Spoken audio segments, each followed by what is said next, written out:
пайдасыз теңіз айдаһары. Баяғыда бір бай отбасында сұлу ұл бала дүниеге келіпті.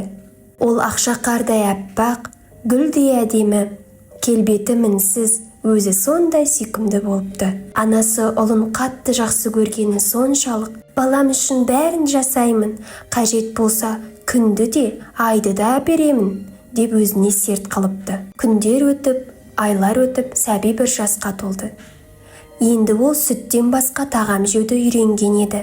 Оған анасы қуанып, тәттім, қалағаныңның бәрін айт, бәрін әперемін, бәрін жейсің, аузыңды үлкенірек аш, міне осылай, деді. Сәби жүруді үйрене бастағанында анасы құлап қалар деп қорқып, қасына жүгіріп келіп, қылықтым, мен сені өзім арқалап жүремін, келе ғой, арқамамын, деді. Анасы баласы қалағанының бәрін беріп, бар тілегін орындап өсірді.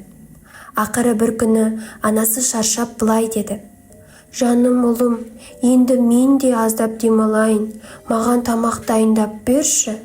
Сонда ұлы айтты: «Анашым, менің қолым жоқ, ешқашан қолданбаған соң қолдарым түсіп қалған.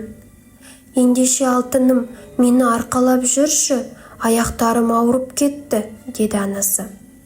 Ал ұлы былай деп жауап берді: «Анашым, менің аяғым да жоқ. Сен әрқашан арқалап жүрдің, сондықтан жер басып көрмеппін.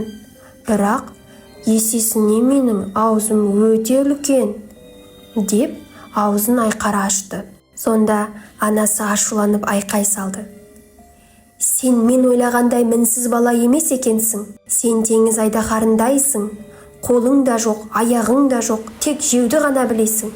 Өз бетіңше түк істей алмайсың. Сен пайдасыз сорлысың», деп ұлын алыс теңізге лақтырып жіберді. Сол күннен бастап теңізшілер дауылды түндерде алыстан айдаһар ұлдың: «Анашым, анашым, мен не жамандық істедім? Келші, алып кетші мені, қайтып келіп алып кетші», деген даусын естиді екен.